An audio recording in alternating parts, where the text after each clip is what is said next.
Bonjour et bonsoir, chers abonnés de cette chaîne. Je lis et je partage avec plaisir. C'est une joie pour moi d'être avec vous aujourd'hui pour la suite de notre série sur le livre L'Épître aux Philippiens. Les Philippiens, c'était des chrétiens de la ville de Philippe. Et ce livre-là, c'est inscrit dans la Bible, mais en fait, c'est un épître, c'est-à-dire une lettre adressée aux chrétiens des- de la ville de Philippe par Paul. Mais il l'a écrit également avec Timothée. Timothée, c'est son protégé dans la foi, c'est son fils dans la foi. Ainsi, mes amis, pour continuer, je vous invite donc à courber vos têtes pour une courte prière. Merci Seigneur Jésus pour tout ce que tu as fait pour nous. Merci pour tes enfants qui sont en train de regarder cette vidéo. Puisses-tu, dans ton amour pour nous tous, Seigneur, nous donner un message d'encouragement, un mot de réconfort pour tous ceux qui sont dans des situations difficiles et qui ont besoin de toi, qui ont besoin de la joie. Assiste-nous et parle à notre place. C'est dans le nom de Jésus que nous te prions. Amen.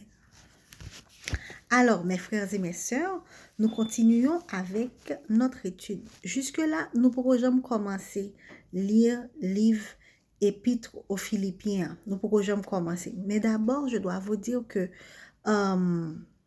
j'ai une petite blague pour vous. N'oubliez pas, l'Épître aux Philippiens, dans l'Épître aux Philippiens, Paul invite les chrétiens à être dans la joie. Ok? Du coup, j'ai pensé à une petite blague pour vous. C'est une expérience que j'ai vécue récemment. En fait, vous savez bien avec cette époque-là, en tant que nous vivons là, nous avons regardé plusieurs jeunes ensemble, ils ont chacun un téléphone portable. Que ce soit dans le bus, que ce soit dans le train, ou même que ce soit dans le parc. Ils ne profitent même pas de la nature. Ils sont avec leur téléphone. Le téléphone est partout.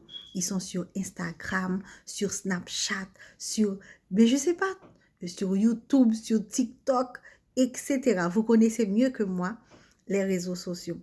Donc, les jeunes d'aujourd'hui, ils sont des mordus des réseaux sociaux, toujours les yeux rivés sur leur téléphone. Donc, du coup, quand je voyage en bus ou en métro, c'est rare de trouver un jeune avec un livre en main, en train de lire tout au long du voyage. Ils ont toujours leur téléphone, leurs headphones.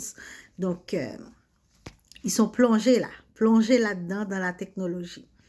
Et si ma font évaluation de combien pourcentage moun moi qu'on ouais avec un livre dans mes yo, il est très minime. Quand dit mais mon 5% dans une semaine parce que même grand moun yo lage dans téléphone dans tout.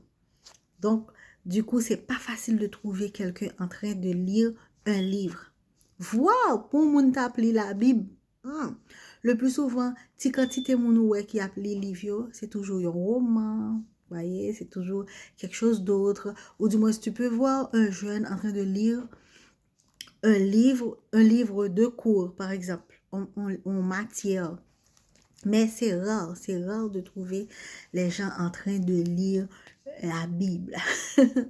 Mais une fois, pendant que j'étais en train d'aller au travail, j'ai vu une jeune fille.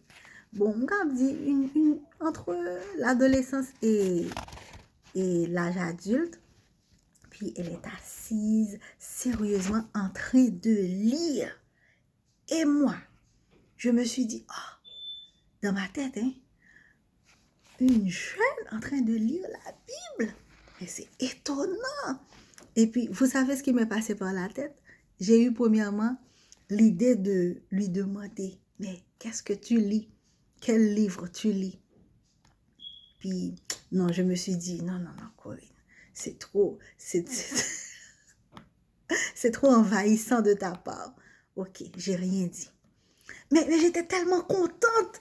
J'ai dit, OK, Seigneur, puisses-tu aider cette jeune fille à comprendre ce qu'elle lit et à la mettre en pratique.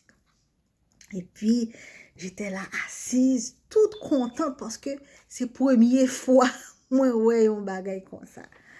Et puis, l'heure est venue où la fille a sonné pour descendre le bus. À mon grand étonnement, vous savez ce qui s'est passé? La fille a fermé le livre et j'ai vu que c'était pas la Bible. Donc, j'étais contente pour rien. C'était pas la Bible, c'était juste écrit Victor Hugo. Donc, pourquoi j'ai pensé que c'était la Bible? C'est parce que le livre, là, il était bien broché, vous voyez, bien relié. Et puis, il y avait les pages étaient dorées, comme les petites versions de Bible Louis II. Ils sont petits, avec la peau en cuir, et, euh, et les pages sont dorées à l'extérieur. Maintenant, j'ai pensé que c'était la Bible. Mais au fond, c'était un livre écrit Victor Hugo. Puis, j'ai rigolé. J'étais un peu déçue en moi-même. Mais j'ai rigolé. Ensuite, j'ai dit, bon, au moins, ça n'a pas pris mal. Parce que je me souviens, mon oncle me disait souvent, une phrase de Victor Hugo, ce sont ceux qui luttent, qui vivent. Quelque chose comme ça. Ouais, une phrase qui met en évidence la vie et la lutte. Donc, il faut lutter pour vivre. Ce sont ceux qui luttent qui vivent. Quelque chose comme ça. J'ai dit, bon, au moins, la fille pourra trouver une phrase de Victor Hugo qui puisse l'aider dans la vie.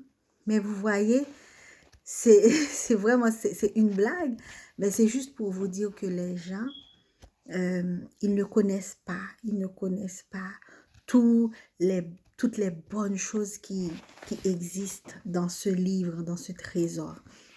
Et vous qui aimez la Bible, ne laissez pas la Bible prendre de la poussière dans un coin dans la maison. Il faut la lire.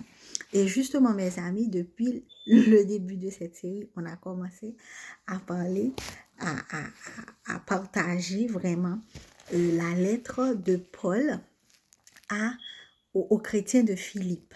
En fait, au début, Paul dit que c'est lui et Timothée qui sont des serviteurs de Jésus qui envoient la lettre aux chrétiens de Philippe. Alors, au début, il y a remerciements et prières.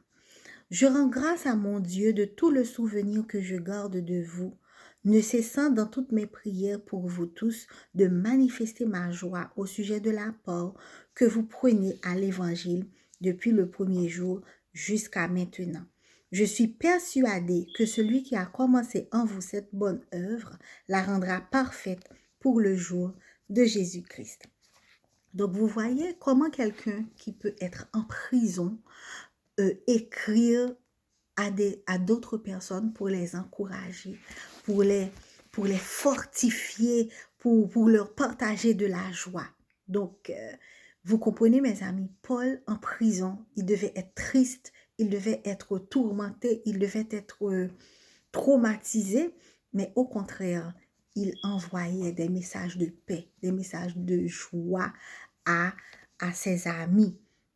Donc, il dit, il est juste que je pense ainsi de vous tous parce que je vous porte dans mon cœur, soit dans mes liens, soit dans la défense et la confirmation de l'Évangile, vous qui participez à la même grâce que moi. Car Dieu m'est témoin que je vous chéris tous avec la tendresse de Jésus-Christ.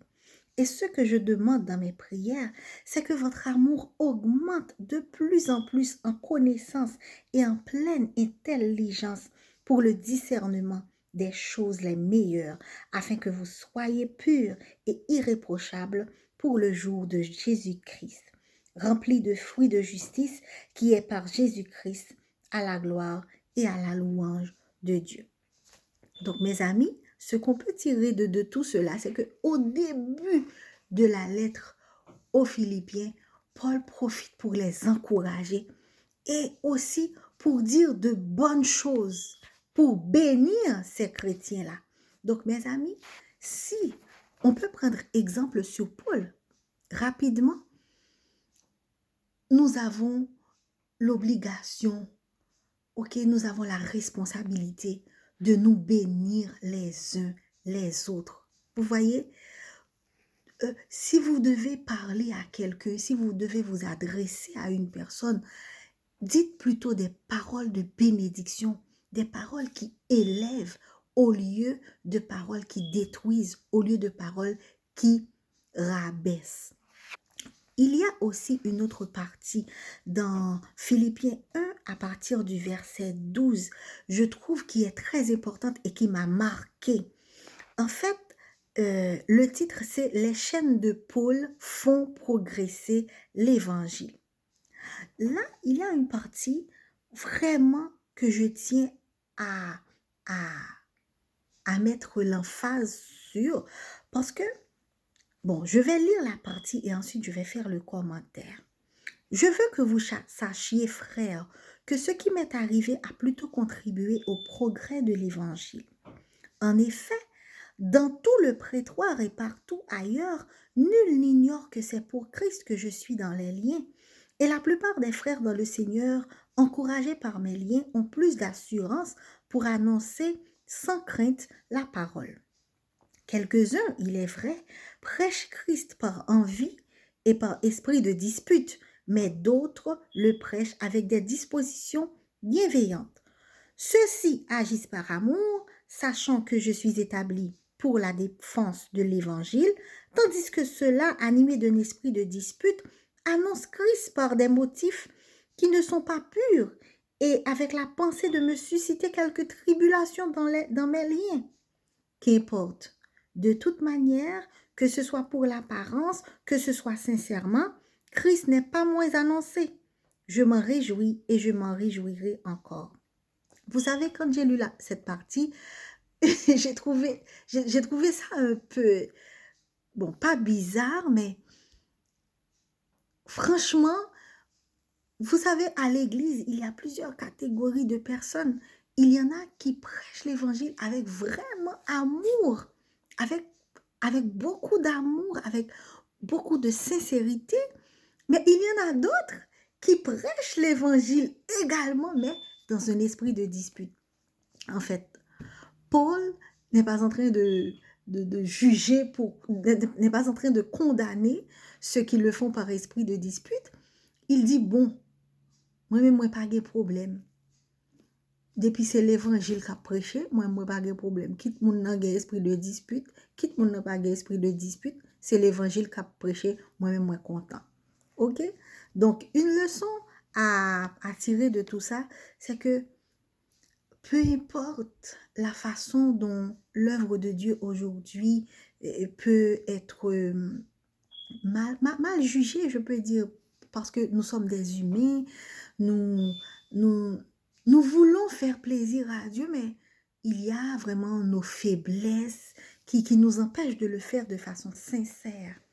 Mais aujourd'hui, la bonne nouvelle, c'est que depuis l'évangile a prêché, l'évangile est prêché quand même, et c'est une raison de nous réjouir.